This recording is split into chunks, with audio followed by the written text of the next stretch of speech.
إذا المنتخب المغربي الثالث كيربح المنتخب الأول السعودية بصعوبة كبيرة وكيتصدر المجموعة بدون عاطفة، رغم أن المنتخب تأهل إلى الربع النهائي. كيبقى المستوى كما هو، ما كاين حتى شي جديد على الأداء، ضعف كبير من الناحية الهجومية وصناعة الفرص، والإيجابي هو التأهل وسكتنا السعوديين. المهم في هذا الفيديو غادي نديرو تحليل مباراة ضد السعودية، واش قادر المنتخب يمشي بعيد في المنافسة بهذا المستوى، وفي الأخير غادي نعطيكم أفضل لاعب في المنتخب لحد الآن، ونهضروا كذلك على مستوى بعض اللاعبين. هادشي كامل وكسر غنشوفوه في هذه الحلقه، ولكن قبل خلي معك واحد لايك، تابونا في القناه ويلا نبداو.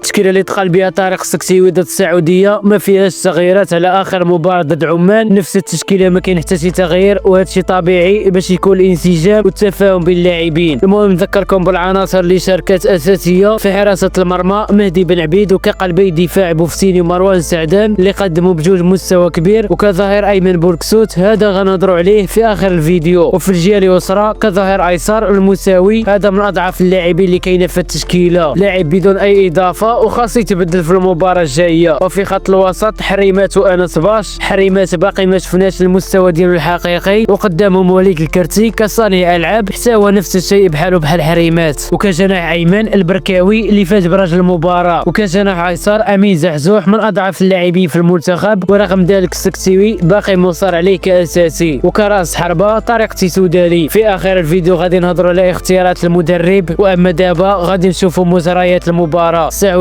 مع بداية المباراة اعتمدت على الأسلوب ديالها اللي هو الاستحواذ على الكرة، وهنا المنتخب تراجع للخلف بدون أي ضغط، وبصراحة استغربت لأنه السعودية باش كتضغط عليها كتضيع الكرة في الدفاع، وأكيد إذا بقيتي لاعب بهذا الشكل غادي تستقبل شي هدف، وبالفعل غتجي أول خطورة للمنتخب السعودي في الدقيقة 5، كرة طويلة خلف المدافعين، ولحسن الحظ ديالنا الكرة ضربت في العارضة. أول 10 دقائق كنا خارجين من المقابلة والسعودية هي اللي كانت حاضرة في الملعب، وردة فعل المنتخب كانت بافضل طريقه، ما كاينش محسن من الهدف. بعد اول 10 دقائق غادي يجي الهدف للمنتخب، استرجعنا الكره في المنطقه ديالهم بخطا في دفاع الخصم، والبركاوي كيعطي الكره طارق تيتودالي، وهذا الاخير كيرجع البركاوي وكيتسجل هدف التقدم. وبالمناسبه هذا اللاعب سجل في سنه 2021 على نفس الخصم السعوديه، وهو دابا كيزور الشباك ديالهم من جديد. اول 20 دقيقه شفنا بان طارق السكسيوي داخل ماشي باش يستحوذ على الكره، ولكن خلى الاستحواذ للسعوديه وتراجع للخلف بنظام 4-4-2 كيف العاده. وباش كنمتلكوا الكره فراه كنعتمدوا على بناء الهجمه من الدفاع، بحال هذه اللقطه اللي كانت في الدقيقه 32 كيفاش الهجمه بدات من عند الحارس بن عبيد بتمريرات قصيره، وكنت كملات هذه التمريره الاخيره كنا غنكونوا شكلنا بها خطوره كبيره، ولكن كانوا عندنا مشاكل في بناء الهجمه وصناعه الفرص. وفي الشوط الثاني بدا بايقاع مرتفع، استحواذ وسيطره مغربيه، وفي الدقيقه 47 بوركسوت الى البركاوي، هذا الاخير ما عرفش يتعامل معها وسدد الكره مشات خارج المرمى. بعدها كره طويله من السعوديه في دار المدافعين، والحمد لله ما استغلوش هذه الفرصه. تقريبا بحال هذه اللقطه كنت في بدايه الشوط الاول اللي ضربت في العارضه، وفي الدقيقه 52 تسديده قويه من السعوديه ومشات خارج المرمى. هنا في هذا الوقت الخصم بغى يجيب التعادل باي طريقه وضغط على المنتخب وحاول يخلق فرص، وحنا المشكله ديالنا كانت في قرارات بعض اللاعبين كيضيعوا الكره بسهوله، وهذا الشيء في صناعه الفرص. المهم في الدقيقه 58 ضيع الكره في منطقه الجزاء من زحزوح، وكانت فرصه خطيره للسعوديه باش تجيب هدف التعادل، لكن ضيعوا هذه الهجمه. وبعدها المدرب هيرفي رونار كيقرر يدير تغييرات ودخل بعض الاسماء من التشكيله الاساسيه. وفي الدقيقه 63 عرضيه نحو تيتودالي وضيع هدف محقق صراحه في هذه اللقطه، ومورا السي زحزوح ما لقى ما يدير، عطى بينالتي فابور للسعوديه، والحكم رجع للفار واعلن ضربه جزاء واضحه، والحمد لله ضيعوا بينالتي. في اللاعب قرر يدير بانينكا وما صدقاتش ليه مسكين. هنا السكسيوي قام باول تغييرات، خرج الاجنحه ودخل الاظهره بجوج اللي عنده في الاحتياط، ولا لاعب 4 ديال الاظهره. تغييرات غير منطقيه بتاتا. متفق معك ترجع بولكسوت جناح ايمن ومفيد ظهير دفاعي، ولكن اول حاجه تعطلتي في التغييرات، وثاني حاجه خاصك تصلح المشاكل الهجوميه وتدخل لاعبين كيلعبوا في الخط الامامي باش نستغلوا المساحات اللي عند السعوديه ونضربوهم بالمرتدات، ماشي ندافعوا بهذا الشكل المبالغ فيه. المهم في الدقيقه الدقيقة 76 ركنية للمنتخب، قدرنا نخلقوا منها فرصة خطيرة من تسديدة قوية من تيسودالي، ولولا تألق الحارس كنا غنسجلوا الهدف الثاني. وبعدها السعودية رجعت استحوذت على الكرة وكانت كتوصل المنطقة ديالنا بشكل متكرر، بحال هاد التسديدة اللي كانت في الدقيقة 82. وفي هذا الوقت ولينا حنا كنعتمدوا على اللعب المباشر وتراجعنا للخلف بسبب الضغط العالي ديال السعودية اللي كتحاول تجيب التعادل. وصراحة